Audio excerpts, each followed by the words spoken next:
what is purpose if not a profound platform for us to share our authenticity as a brand? You found yourself in the right place if you're here for the Branding Your Purpose, Differentiating Your Brand panel. We are missing one panelist, but I will allow our other panelists to introduce themselves. I think also, before we get started, I want to thank our sponsor for this session, Avocado Mattress. And I'm not sure, oh, Gabby left, but if Bree Decker is here, I know that Bree from Avocado Mattress was also going to make some remarks. So we'll see about that.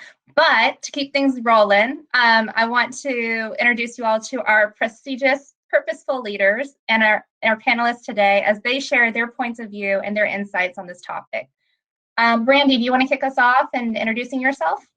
Sure, I'd love to. Hey guys, my name is Brandy Amidon. I am co-president and CFO of Brains on Fire. We're a B Corp.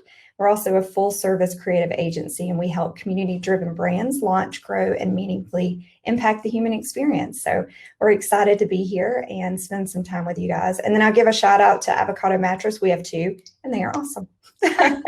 I'll pass it on to Brad. Thanks, Brandy. My name is Brad Flowers. I'm a co-founder and partner at Bullhorn Creative. We build impact brands with language and design. And in addition, I also am a co-founder of Broke Spoke Community Bike Shop. We help empower people to have better access to better bikes. And also this year, I've published through Entrepreneur Press a book called The Naming Book, and it's 5 steps to creating brand and product names that sell. So those are my three big things. Thank you, Polina. Thank you. Unmute yourself. Hey, start again. Thank you, Katherine. I'm Polina, and I'm a co-founder and creative director of a company called Round Peg. We are a marketing and design consultancy that works with purpose-driven brands to amplify their message and build purpose-driven campaigns.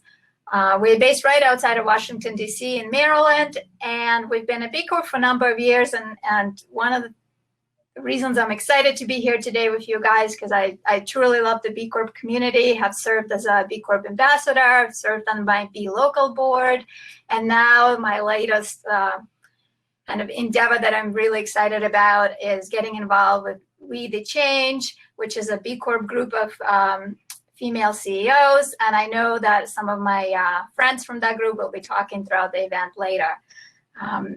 In addition, because purpose is something we've been thinking about for a number of years, we wrote a workbook that we offer and designed a quiz where a company can measure their purpose. So I'll be happy to put links to those things in a chat at some point so you can check them out. Thank you. Sirena. We're having each of the panelists introduce themselves. So if you can unmute yourself, we'd love to hear from you. Hello, I was very, very lost in the digital world. That was quite fun. So I'm Sirena Andras, and I'm based out of Miami Beach. I have my company is Creative Chi. We are a B certified corporation, and it's a branding agency. So strategy and visual identity and all those great, the face of your company, if you will, as well as the soul. And I'm so glad to be here. I love all of the B Corp stuff. It's my passion. Well, and just so you know who I am, I'm your moderator today. I'm Katherine Morales. I'm an authentic brand strategist and founder of Inflection Point Communications. Because we're in this digital space, we really want to start off by getting a feel for who's here. So we're going to do a mini poll. If you work for a B corporation and you're here, if you'll enter a 1 into the chat right now, we'd love to see how many are represented. Oh, I love all those ones that are coming in. Y'all keep them coming. And the next question I'm going to ask, I'm going to give different numbers so we don't get confused. We know there's some students that are attending today. So if you are here as a student, if you'll put a 2 into the chat. And if you are here representing a company as a professional, if you put a 3 in the chat. Wonderful. Well, we have good representation, y'all. I know we definitely want to make sure that all the insights that the panelists share today really speak to where you are in your business or in your college career. So with that, we'll get started. Thank you all for entering in our little poll. So we want to kick off with a question around cause versus purpose. The call for companies to have a cause really began as early as the 60s and 70s, or I think Brad was saying back in the industrial era, right? But I think that really gained momentum with the millennials as companies really began to embrace corporate social responsibility, CSR programs, and things of that sort. What we see now with the latest Gen Z, who just graduated in this interesting time that we're in from college, what we see with them is this call for organizations to embrace purpose. So the question that, our first question I want to ask to the panelists is, so what should companies consider as they begin to brand their purpose? How is branding their purpose different than branding a cause? Brad, do you want to kick us off? Sure, thanks. Yeah, the book I was referring to is called The Enlightened Capitalists, if you're interested in reading about that kind of long arc of how business people have tried to address social issues. So yeah, I think it's an interesting thing that's happened as we've kind of moved from CSR programs to thinking about impact as something that's more baked into an organization. And the way we've seen it is kind of happened in two ways. I think one is there are companies like Bullhorn, which we kind of have tried to create a culture of impact. What we do, the service we provide, branding, isn't inherently beneficial to the world. It can be used for nefarious purposes. And so we have to think a lot about our culture and how we build the best business practices into the organization, and also then, of course, seek out clients who are like-minded. And so I think the second way impact has kind of been baked into organizations is through impact as product or services. And those are organizations that do something kind of inherently beneficial, whether you grow organic tomatoes or whatever. And so I think as you think about that, then to me, branding becomes really important because you're not just marketing a company, or you're not just talking about an organization trying to make money, but you're trying to talk about an organization that in some way is trying to change the world and kind of create something that's in line with your worldview. And so if you think about branding as ultimately communication, I think it puts a lot of importance on that branding act, because it's important to get those communication pieces right. I love that, Brad. Polina, do you have some additional thoughts? Yeah, I think to follow up on what Brad was saying, I think we here in B Corp community understand purpose a little maybe better, a little deeper. I mean, I think it's become the hot buzzword, you know, it's the hot trend of the day, of the year, of past year and the future year. But here at Round Peg, we've been thinking about it for a number of years. And while it's exciting to see that it's now caught the mainstream kind of business community attention, it is also could be grossly misused and misrepresented. And I think we'll talk about that in a little bit. But before we jump ahead, you know, we like to start with the basics. Like, how do you even define purpose? What is a purpose-driven brand? How do you know you have one? You know, sometimes companies are confused about that, or often I would say they're confused about that. So I think in the B Corp space, we often see companies that have started out or born out of addressing a social need, and they have social impact baked in. You know, companies like Greystone Bakery is my favorite example I talk a lot about, because they lead with their purpose. They put it on their packaging, they put it on their website, they put it all over their communications. And they say, we don't hire people to bake brownies, we bake brownies to hire people. So the entire company was started with the idea of like, let's create job opportunities for underrepresented populations. You know, people that are battling addiction, mental health situations, potentially formerly incarcerated populations that have trouble getting jobs. There's a company in Virginia right here in our kind of neck of the woods called Rivana, where Crystal started the company to address the same problem. She wanted to provide employment for refugees settling in her community. So she was like, what kind of jobs can this population do, and what could I do to help them? And that was the whole kind of reason how a company was born. So that's one population, if you will. That's one cohort of companies that are kind of born out of a social purpose. But then there's a whole bunch of other of us, like Brad was talking about. Marketing companies definitely included. B2B companies struggle with this quite a bit, of like, how do we bring in purpose and embed purpose into what we do when that's not really kind of at the core of our existence. We didn't start from that point. So, and I think it's never too late. It's never too late. You can always do this, whether you've been around 10 years or you started out last year. It's always a way to bring purpose in, and find a way to bring it in, because it will help you as you grow. And there's a lot of data that supports that. So in a nutshell, I think I would just say, I guess my biggest frustration within the B Corp community is that we tend to mistake the certification for a purpose, right? The certification allows us to put policies in place, like great HR policies. Maybe we put in community engagement policies where we volunteer within our community. Maybe we donate percentage of our profits to a good cause. There's all kinds of things we do that are part of our certification that are fantastic, but they're all the how, they all kind of help us execute on us being a force for good as companies in the world, but they don't really equate to a unified purpose. Really interesting points, Polina. And I love how both Brad and you used the word, impact being baked in, and then you referenced a brownie company. So that just seemed like a great connection there. I don't know if that was intentional. But I think, it's interesting, the points you bring up. And so I think a good next question, since we're hitting on this, is, what is in the foundation of a brand? Because you mentioned that's the how. I think you're maybe getting at purpose is more connected to the why. So as the next question, what is in the foundation of a brand, and how is that different for a purpose-driven business? And Sirena, let's hear from you. You basically hit the nail on the head. The why. The foundation of the brand is the why. And how is it different for a purpose-driven business? Well, it's not really. Your why is your why, whether you're a purpose-driven business or you're not a purpose-driven business. I just think that in the B Corp world and in this world, we have to be more authentic and transparent about it.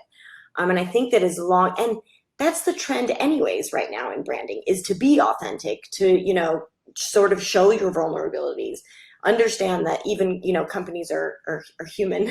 They make mistakes, they try and do good. So I think that really it's just about really harnessing your why, moving forward with that in the world, showing that to the world, connecting with those other people that understand your mission and your vision. And authenticity is basically, the backbone of that. That's how it's different. I mean, it's not really different, but it's how we stand out as people that are in love with our missions in this space.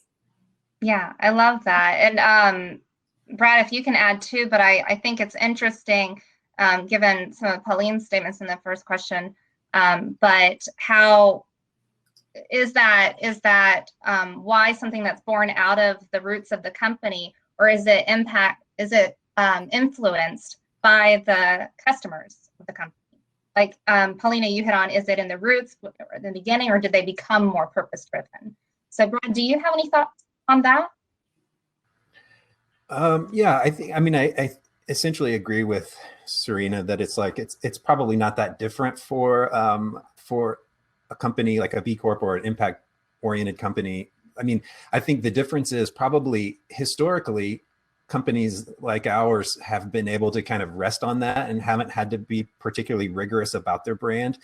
And so I think if anything, it's time to step up and you kind of like utilize the best practices of what other organizations are doing. So I think if you think about branding, as I mentioned earlier, as kind of essentially a communication act, we have to recognize that communication is complicated and fraught with peril. And so and by complicated, I mean, you have to think about what are we communicating? We're communicating with our visual identity, with the name of the organization, with the web design, with the design of your store, potentially, of the people that you hire, of how they talk, how they dress. And so I think as in the branding act, and again, I think I'm passionate about it because I think organizations like ours, it's more important for me for you all to get it right, because I want your companies to succeed. Because one thing I've become convinced of is that companies who can think about their brand in a successful, meaningful way have an advantage in their marketplace. And I want B Corps to have that advantage, because I believe that certification shows that you're thinking about how you operate and what you do in the world in a fundamentally different sort of way. And I think it's not just purpose driven. I mean, we've worked with an organization, their number one core value was to make money. And so it's like, you can be driven by all different sorts of things that aren't necessarily great. So I could go on forever, but I'm just going to stop. Really interesting insights. I want to, I think the word has come up a few times. I actually said in the kickoff to this panel, but authenticity.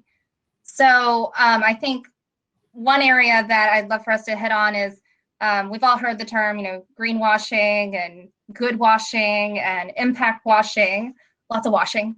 And essentially, that's false claims of what's not actual reality. It's misleading of businesses. So I want to actually hear from each of you with your input on this, because I think this is particularly poignant. How do you think these false realities are impacting the ability of the do-gooders to stand out for their true purpose? Yeah, I'm happy to go. Brandy, jump in. Sorry.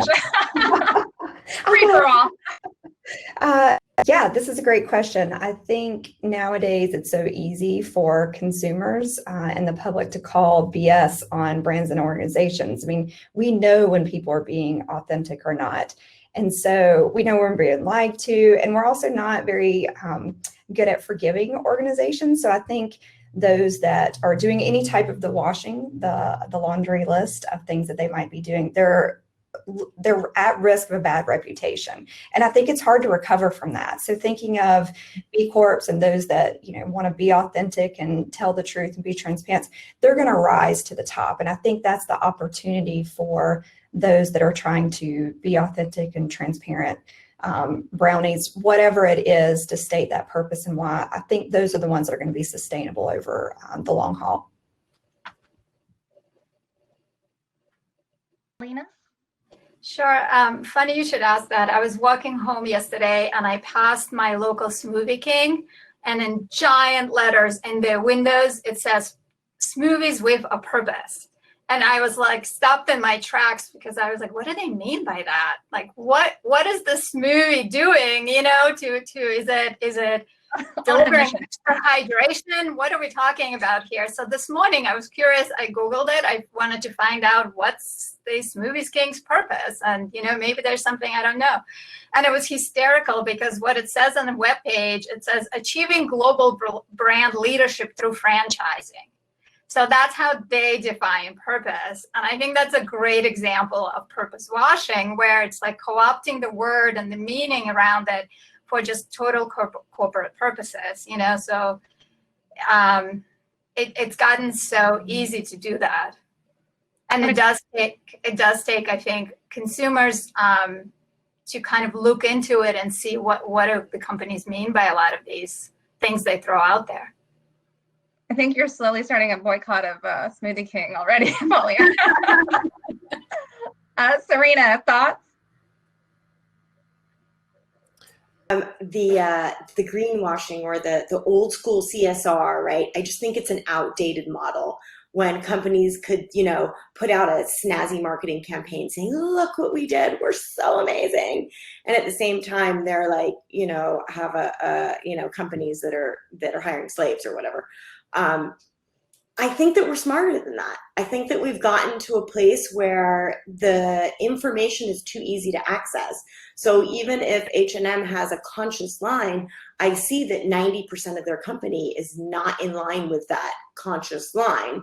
And I think that the consumers just see it. And as long as we keep doing what we're doing and, you know, falling back on the certifications and saying, hey, I'm putting my money where my mouth is. This is not just, you know, branding and visuals. There's some substance to it. And I think that's where the B Corporation certification and other certifications like Fair Trade and, you know, the list goes on, are really important today, because it separates us without a doubt. Okay, that person did their homework. They're doing something, especially, well, with B Corp, it's such a rigorous certification that you know that if a company has a B Corp logo, that they're doing something right. Maybe not everything, but they're trying, and they're trying hard.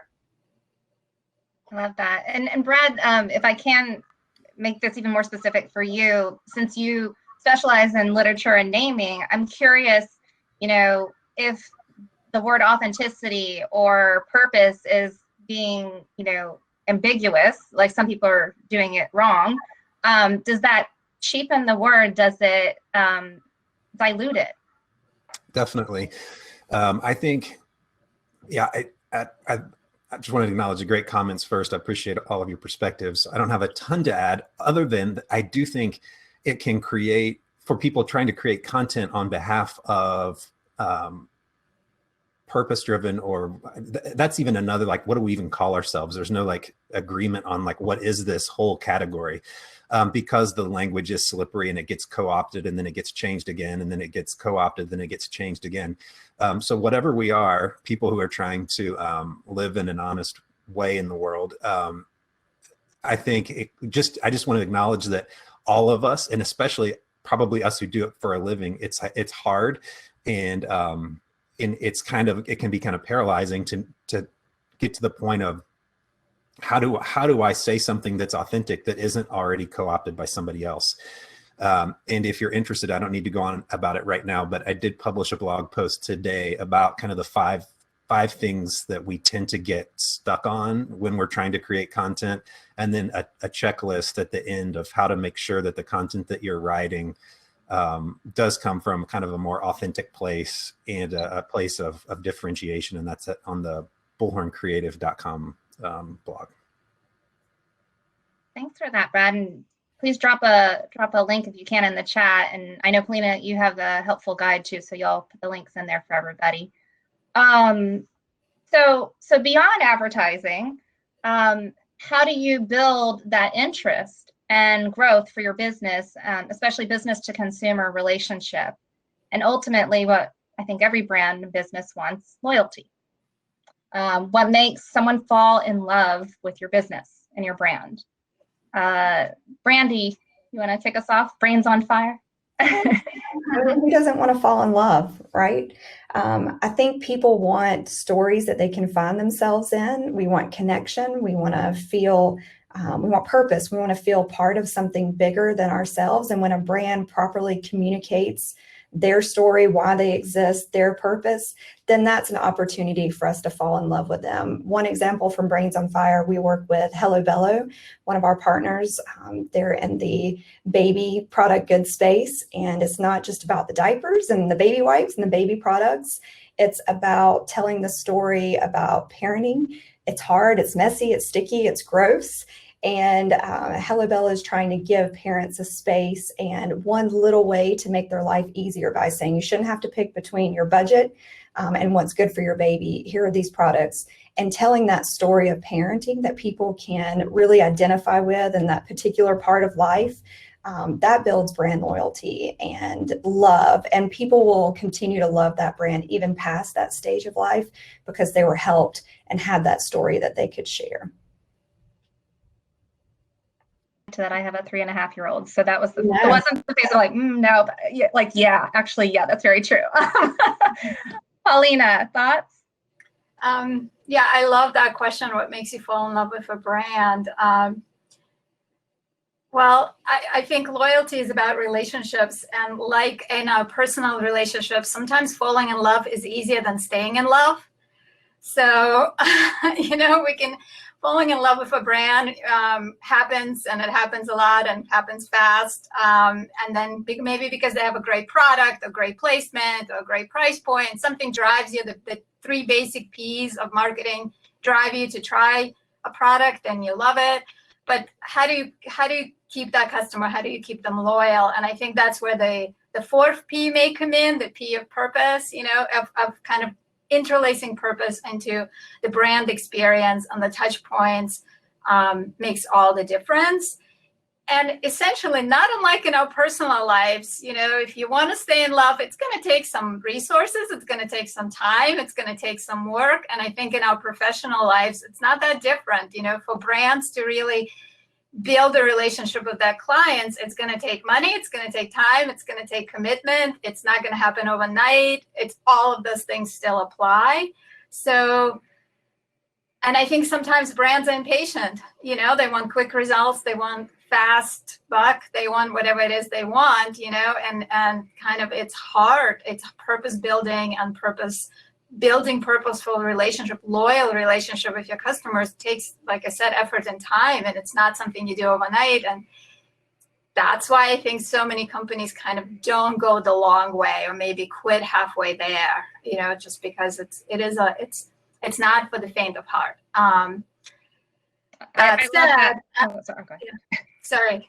No. I love how you use the analogy of, I feel like that was one of the most quotable moments, like not just falling in love, but staying in love. Sirena, any more relationship advice? The fact that it is a relationship, and it's really about listening to what the other person wants in the relationship. And a lot of companies are just like, oh, we have this snazzy product, and people fell in love with it when it first came out, and then they sort of walk away from the relationship and go, oh, I did my part. Where it really is just cultivating that relationship, cultivating that community. And I'm a huge proponent for community and creating some sort of a community space between the brand and the consumers where there is that feedback loop. Great tip. And speaking of relationships, and this I think will be our last question so we can get to audience questions. And there's another important relationship we haven't hit on. I actually think a question came through on this already, but what factor do you all think purpose plays in recruiting and retaining talents? That's an important relationship, right? Internal. And how do you effectively do that in a genuine and authentic way? There's that word for y'all again. Brandy, any thoughts here? Culture is like another big buzzword of the day, and thinking about one of the biggest selling points for us, for the B Corporation, it was not on my radar of recruitment, but it has been almost the number one. And I think what it does for us is it brings like-minded people to Brains on Fire. We're always looking for creative, amazing designers and talented storytellers, and having that alignment of values straight out the gate.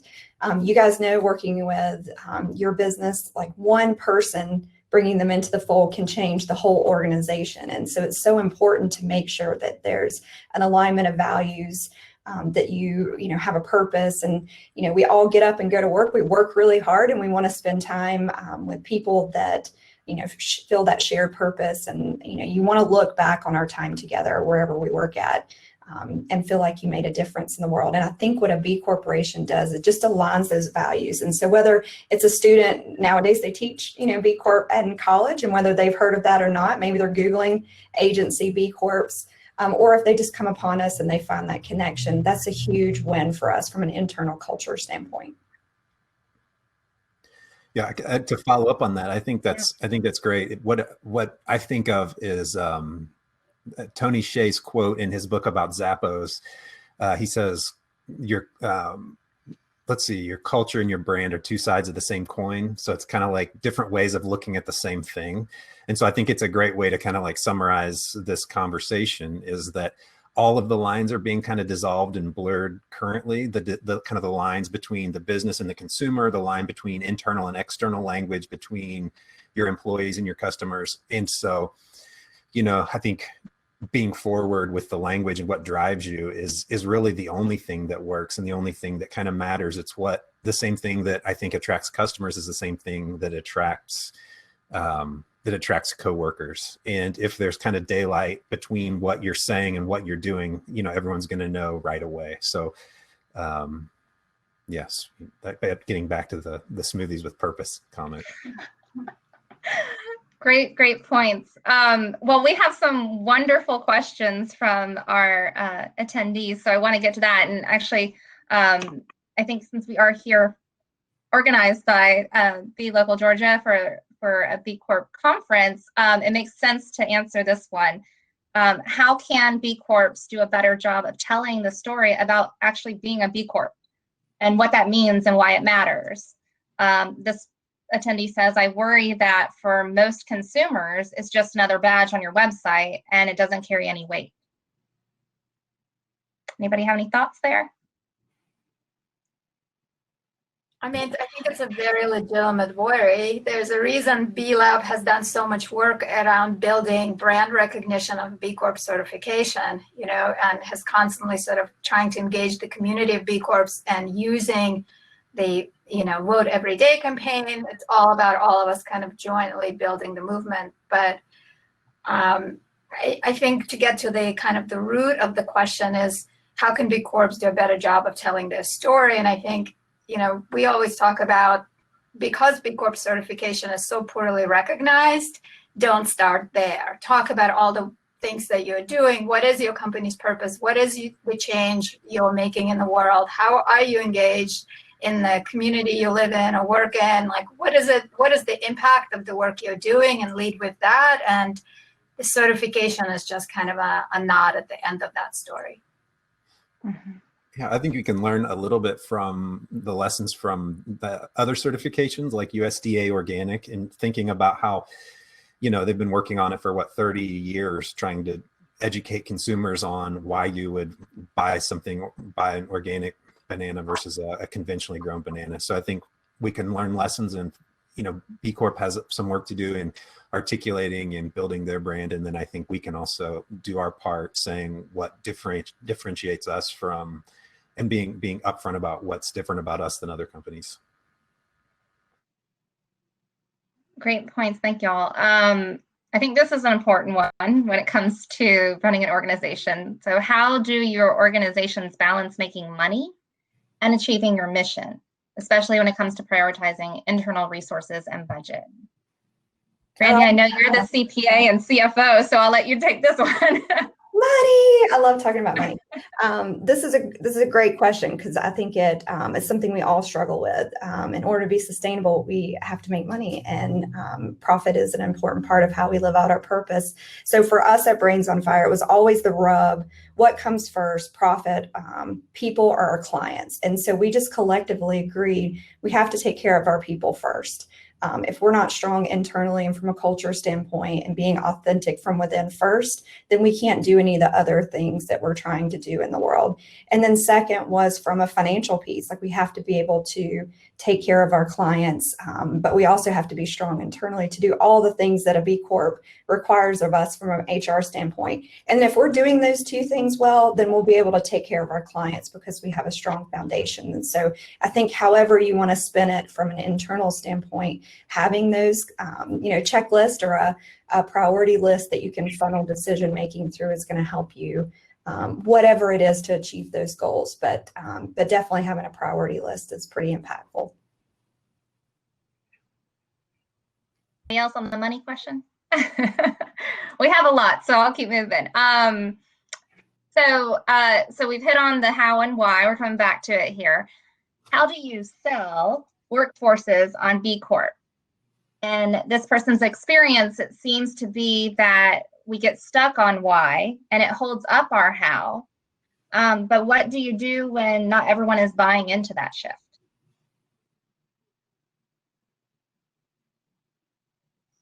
I don't know if it's probably depends on the type of business. I can offer one quick example. There was a client of ours that came to us. They're in the, they call it the better for you snack category. So they make snack foods, but it's generally better for you vegetable-based snacks.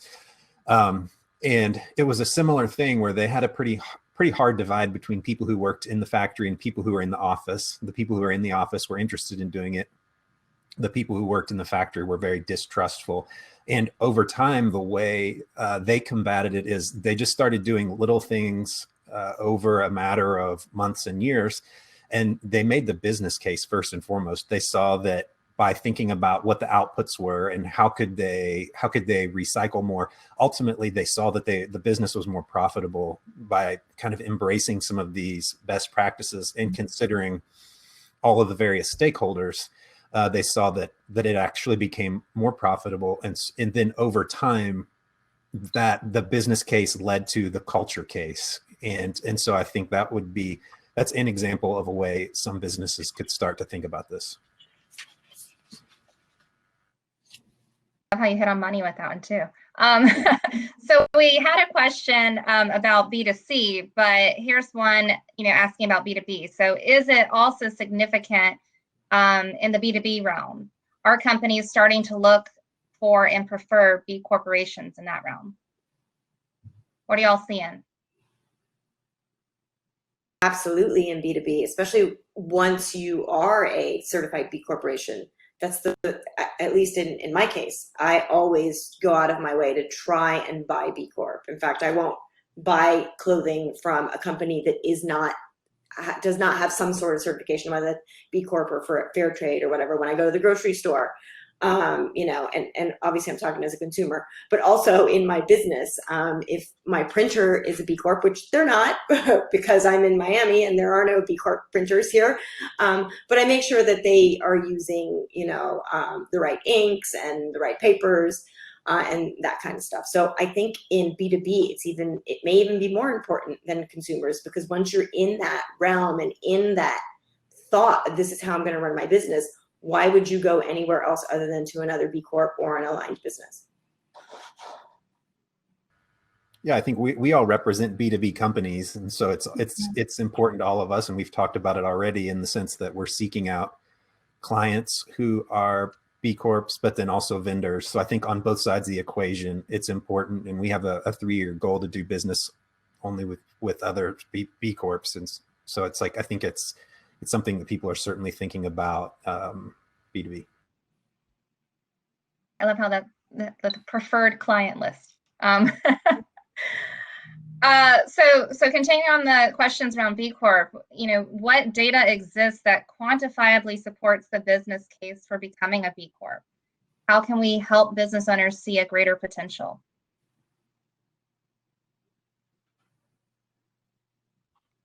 I think there have been a number of economic studies that are either been done or ongoing. I think that would be a much better question directly for B Lab. I'm not sure that I don't have the exact study in mind, but I think I've heard them reference it and I've seen like data points from it. But there are also a number of studies out there about, what's the return on investment for a purpose-driven brand, and the share of the wallet they get from their customers. And it's always really good numbers. And it's usually like the share of the wallet is double of a traditional business. Mm-hmm. I was going to say too, Katherine, I think we're always so quick to want to monetize and measure. And I get that numbers person data, and it's powerful, but there's also something to be said where we're in the branding world. You can't measure the culture of a B Corp. I mean, you can try, we can make something up, but just knowing that there might not be how important it is, but it when you're involved in it. It when you're in a community, it when you work for a company that's a B Corp. So just accepting there might not be a perfect data point, but there is a huge valuable intangible to having that alignment of values and that purpose. Yeah. Just to your point, real quick, we recently did a social impact research project, like a mini research project within the B Corp community. And then, there was some non-B Corps involved as well. But across the board, the worker satisfaction marker was 20% higher at a B Corp company. So having your people love working at your company and love working for you is a game changer. Yeah. Okay, great answers, y'all. I think this is an interesting one, moving beyond B Corp specific, but the do-gooders, right? So it says there are also a large group of businesses doing good work, which are weirdly reticent to talk about their good work. Why do you think that is, and how can we coax them into sharing more? Very true. Very, very true. I think we've all seen it, that for some reason businesses get very shy sometimes about talking about some of the interesting projects they do, working on, the impact they're having.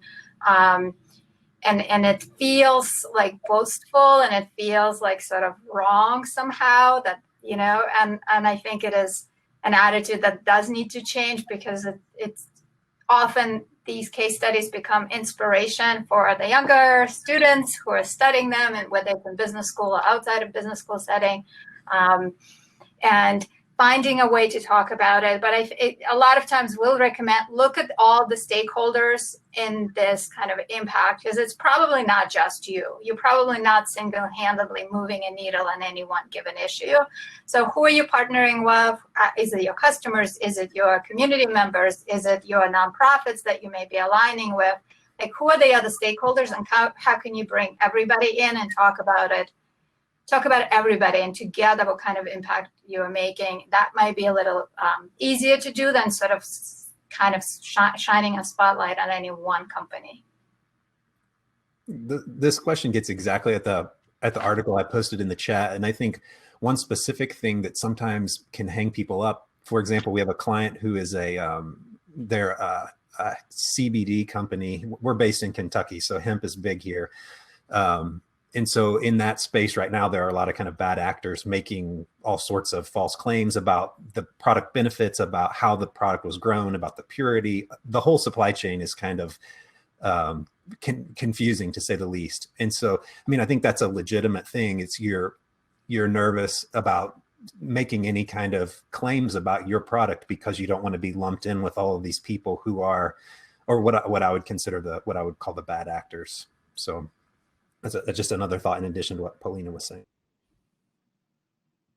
Some of the washers, right? The laundry people. So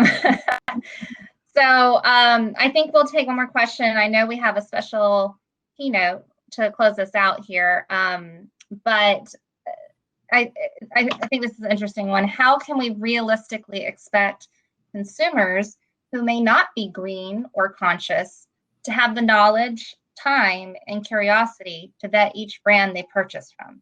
Now, each of you mentioned, especially Sirena, you were saying, I buy from these people, and I'm sure of that, but you know, what are the resources that are available for people to, I know there's a lot of watchdog groups, consumer watchdog groups, so I think there's even apps for it. So what do you all recommend, and how do we create this curiosity in today's consumer base? I think. Oh, why don't you go ahead, Polina. I'll just say something real quick. I think it's just a lot of it is word of mouth. I mean, it sounds silly, but it is. You know, I talk about my B Corp to my neighbors. I talk about the B Corp community. I am always encourage people to look at, what are the women-owned businesses, and how we can support them. This summer, certainly, there's been a huge movement to buy from Black-owned businesses. And they've been a lot of platforms now created where you can go directly. So whatever it is that kind of interests you, as long as it's done around your personal values and shopping with your values. Sorry, Sirena. That's right. It's like do what you can do in your realm. I'm not, if you don't have the time to research every single company of every single product you buy, like nobody's going to fault you for that. It's just having that awareness of, is there a better brand? Is there a better way? And when you come across those things, then do what you feel is right. But. And I think if you think about the last 10 years and how much dramatically, how much easier it is now than it was 10 years ago to do the research and to know what companies were actually doing, like 10 years from now, I think this is just, it's the curve's only going to get steeper. So I think it will be easier and easier and easier as supply chains become more transparent, et cetera, et cetera. So I think the next 10 years will be interesting. And I think that's a barrier that will continue to get broken down and be more clear for consumers what they're actually buying, which is good news for us. We're hopefully ahead of the curve. Well, thank you all for the wonderful, insightful points of view and dialogue today and the participants. Before we close out, we have a special treat for you all, and that is a message from Vincent Stanley of Patagonia. So Vincent is co-author of The Responsible Company, and he's been with Patagonia on and off since its beginning back in 1973. For many of those years, he served in key roles as head of sales and marketing, but informally, he is known as Patagonia's longtime chief storyteller.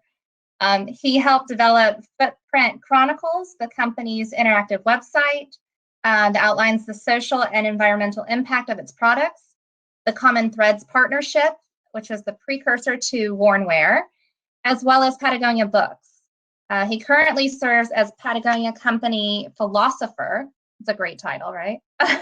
And he's a resident fellow at Yale Center for Business and Environment. So let's look forward to hearing this valuable message from Vincent. Hello, thanks for having me. I'm Vincent Stanley. I work at Patagonia.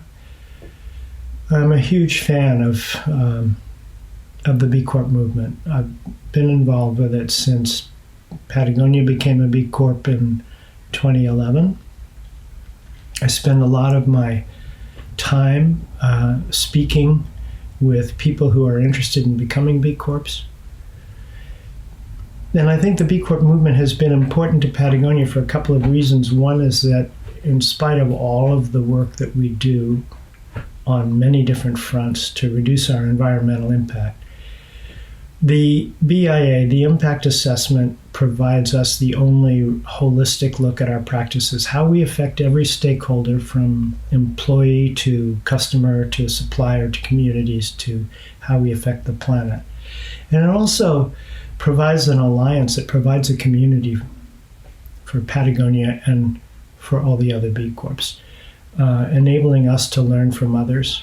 I think we're looked up to because we have a score of 151.4, but we kind of look up to Dr. Bronner's, which is at 175. We look at them and we say, hey, what are they doing that we don't know how to do?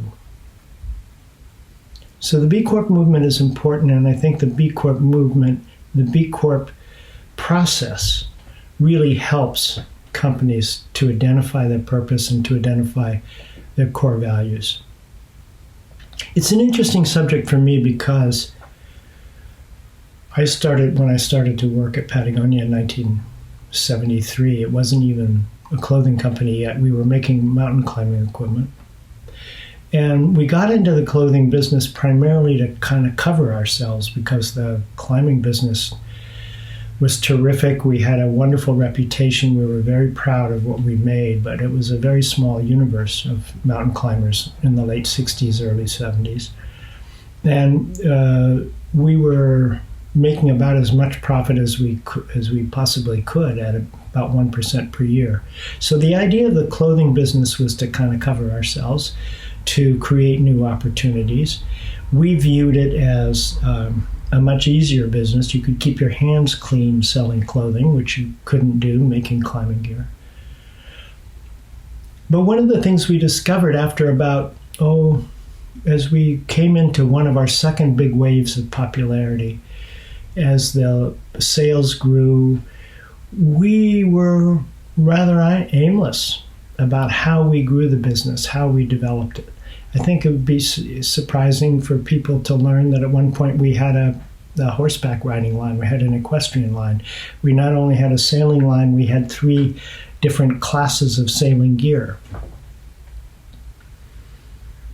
And I think at a certain point, Yvon and maybe some of the rest of us took a look at the company and what we were doing, and we thought, we're creating a very successful commercial enterprise. But are we creating the kind of place that inspires us to get out of bed in the morning, come to work, and make it even better?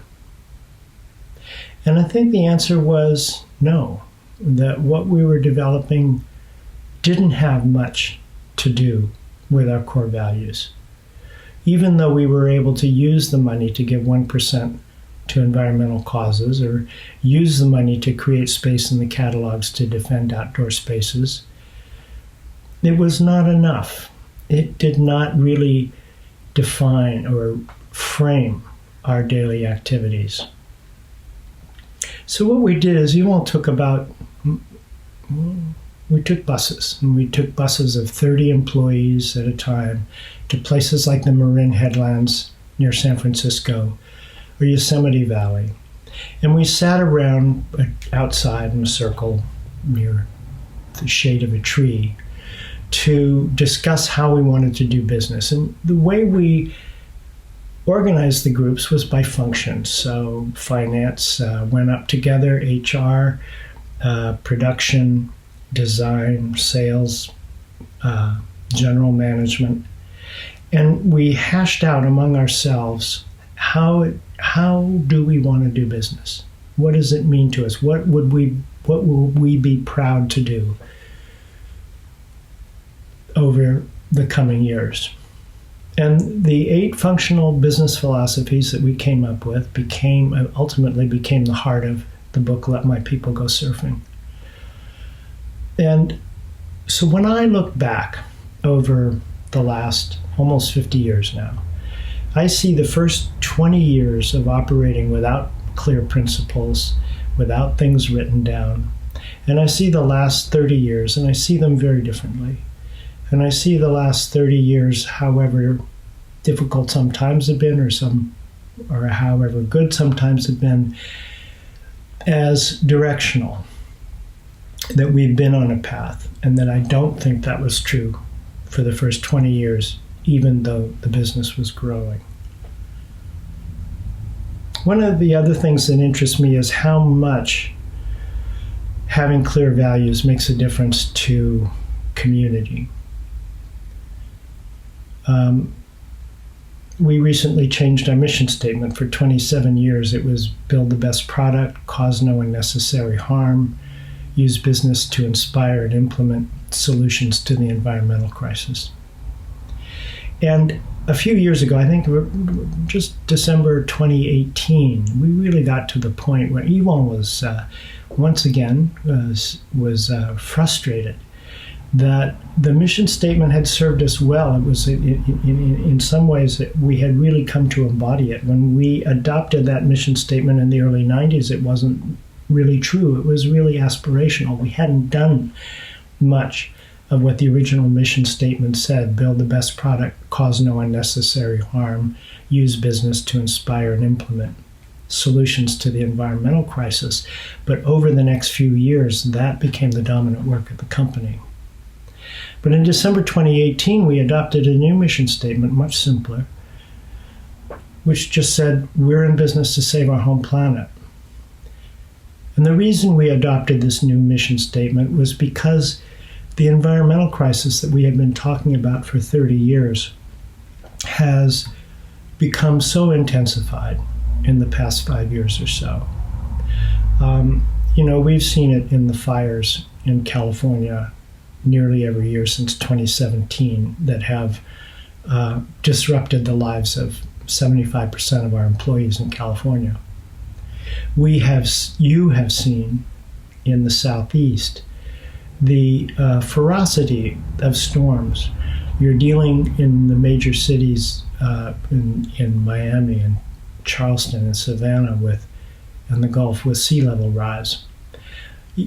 We're dealing in the Midwest with the Mississippi and the major rivers of flooding in a way that people aren't recovering from. The rivers used to flood and then they would recede, and now what we have is devastation left in the wake that's very hard to clean up. So the environmental crisis is with us much more strongly, and on its heels, sort of entwined with that crisis, is a social crisis of inequality. And racism becomes a part of that, of an economy in which many of us benefit, but actually many more do not adequately benefit from its riches and its benefits. So it becomes really incumbent, I think, on all of business, when we talk about a business purpose and we talk about the major problems of our time that we're going to face for the next 20, 30 years, how do we address those? However our business is oriented, whether we're making clothes or we're providing shelter, we're providing some services, how can what we do reduce the harm done in critical ways by our industry or by our business? And then how can we help solve the major problems of our time? Because business really has a strong role to play. The work of the next 10 or 20 years is going to require all of the forces of society, including government and NGOs.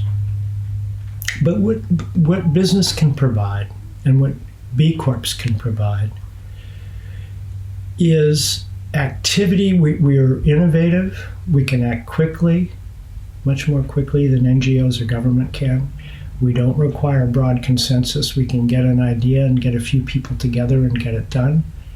And we're self-sustaining. If we create products or services that people are interested in, we don't have to go to foundations for grants. We don't have to go to the government for taxes. So that's kind of the basis when we talk about purpose. But I'd also like to talk a little bit to the topic about how we talk about our purpose. And I think one of the things that's really critical is, first of all, transparency. We are obligated to talk about our successes.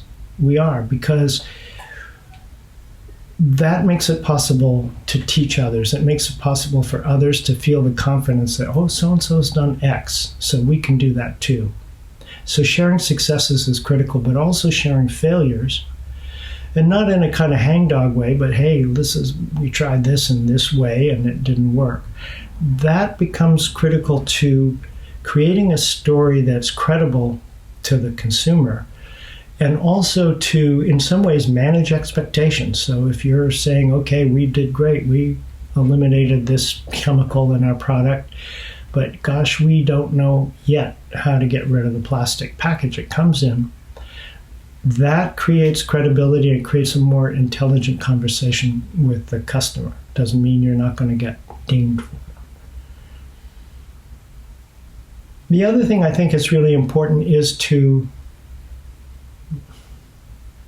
talk to the same stakeholders in the same way.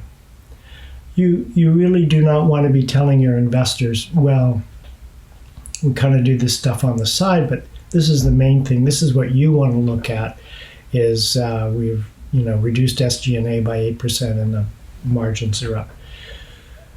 And then go around and tell your customers, okay, this is what's really important to us, this particularly environmental, and then tell NGOs something else. It's really important that you share the same information in the same way, because that builds trust. When you're telling the same story to everyone and you're telling it consistently over time, it builds trust. But in some ways, even more importantly, it builds strategic discipline for the company. It helps keep you from going off the rails the way Patagonia did in the late 1980s of taking on work that wasn't really true to its mission or to its purpose. Because when you tell the same story to the same people and you tell it in the same way over time, you create expectations outside your company that then reflect inside, and you create expectations among your employees. And you also create, when you tell the same story and it's a good story, you create a lot of enthusiasm among the employees who really drive your business. You really capture their energy and their loyalty. So I think that's about as much as I want to say. I've gone a little bit over my time, And I'm sorry, so much emphasis on purpose itself and not on communicating it. But I think those points are really the critical factor. It's transparency. It's telling the whole story, good and bad, and what you're doing about it. It is speaking to your customers as friends and equals, as you would speak to a family member or a friend. And it is staying the course, and it is addressing the major issues of our time. So thanks very much.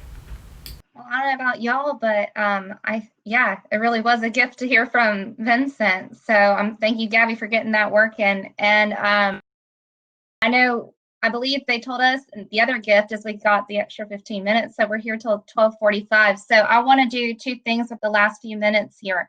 I want to get the panelists' thoughts on Vincent's message. I thought he brought some really great points up. But I want to ask all of our participants and attendees for this panel to reflect on what's been shared here, reflect on Vincent's message and our panelists, and please do share in the chat your takeaway from this session. We certainly want to make sure that the message has resonated. I just didn't want to poll everybody and then not ask you your thoughts. So please share that, because it might be some ahas for other attendees. But Brad, thoughts on Vincent's message? I saw some the yes exclamation point in there. So. Yeah, I didn't have time to chime in earlier on what how to talk without sounding braggy, I think was the question. Yeah. And I think he does a good job. And also on the chat, I noticed Kelly said something about talking about improvement. And for us, I think that's the biggest thing, is like, be honest about your trajectory. It's like, it's great to cast a big vision of where we want to go, but it's also, I think, important to say, but here's where we have been. And like, we've screwed up all of these things along the way.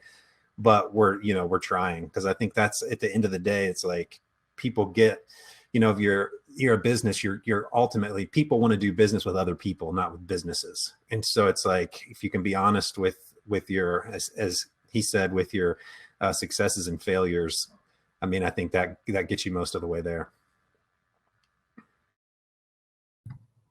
Yeah, I was going to say, I love the legacy that Patagonia represents, and, being authentic about telling their story and how they've evolved. We actually use them as part of our education of a B Corp, of saying, yeah, Ben and Jerry's and Patagonia, because I feel like most people can kind of pick it up and know that they're two extraordinary trendsetters in any space. And so I think just having that legacy and sharing it, however our stories are as B corporations, but I think we can definitely learn from that type of legacy, that they're always trying to do better and expand upon a history of 20 plus years. Polina or Sirena? Are the gold standard. Patagonia is, our North Star, or mine at least, my North Star as to what I would hope that my business could become. Obviously I'm not at 150 points like they are, but anything that I do, that's sort of my gold standard. When I talk about B Corp, they're the number one. They're not just in their actions and what they're doing, but in the philosophy and everything, and the community that they've built. And I guess what's left to say? They rock. Mm-hmm. Anything that has a Patagonia logo, it's okay by me. We got a little fan base here. Polina, anything to add? I think for me, what really he spoke deeply to my heart, really, to what he was saying, was tell the same story to everybody. I think that's where all the mistrust happens, right? When we say one thing to our employees, another thing to our customers, and yet a third thing to our investors. And that's just sometimes necessity of life, or we think it is. But that conviction with the way he spoke about telling the same story, no matter who you're talking to, kudos to them for doing it. That's easier said than done, but it's definitely the right way to go. And I'll just say, I absolutely loved the simplicity of the change in the mission, from like, what were all those words, and to in business to save our planet. I mean, I think that's, a beautiful message. And imagine if we all did that, right? How different the world would look. So I think we have a few minutes. So y'all feel free to blow up the Q&A or chat, and we'll stick around. But thank you all so much for being here, for tuning into this purposeful discussion, and true pleasure to hear from Vincent at Patagonia.